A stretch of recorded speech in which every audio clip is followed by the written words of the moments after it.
एक छोटी सी बच्ची जो कभी गलियों में भीख मांगने पर मजबूर थी, कचरे में मिलने वाले खाने को बीन कर खाना उसकी किस्मत थी। लेकिन वक्त ने एक ऐसी करवट ली जिससे उस बच्ची की किस्मत बदल गई।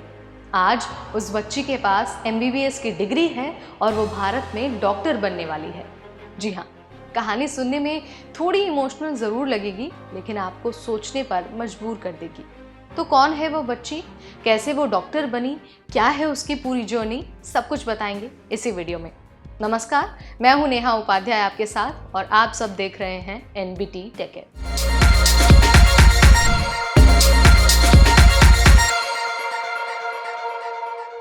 साल 2004, जगह हिमाचल प्रदेश।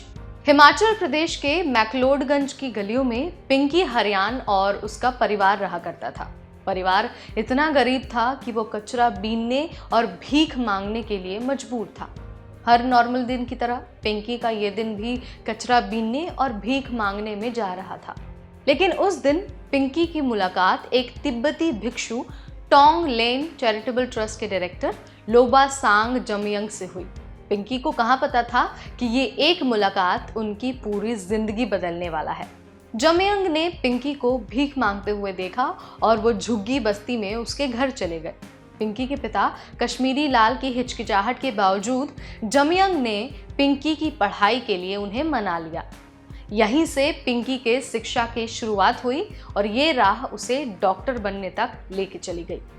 पिंकी का दाखिला धर्मशाला के दयानंद पब्लिक स्कूल में हुआ और 2004 में वो हॉस्टल में रहने लगी। लेकिन परिवार से अलग होना और हॉस्टल में रहना पिंकी को भारी पड़ने लगा।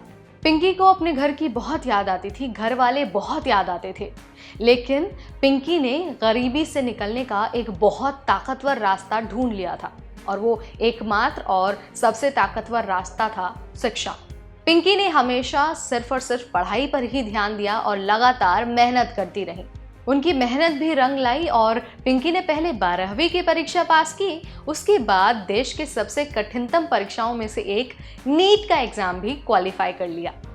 लेकिन यहाँ पर गरीबी फिर आड़े आ गई। उनके परिवार के पास इतने पैसे नहीं थे कि वो पिंकी को किसी प्राइवेट कॉलेज में एडमिशन दिला सके। लेकिन कहते हैं ना, जिसके सर पर किस्मत का हाथ हो और उसकी मेहनत उसके साथ हो, उसे कोई नहीं रोक सकता।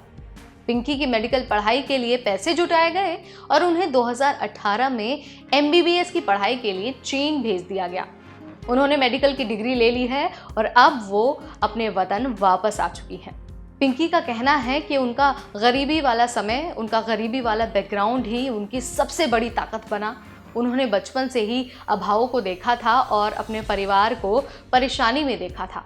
यही वजह है कि जीवन में सफल होना पिंकी का एकमात्र लक्ष्य बन गया। तो ये थी पिंकी की जर्नी, पिंकी की कहानी, जो भीख मांगने से लेकर एमबीबीएस तक खत्म हुई। आपको ये कहानी कैसी लगी? पिंकी की इस कहानी ने आपको कैसे इंस्पायर किया? आप मुझे कमेंट के जरिए बता सकते हैं।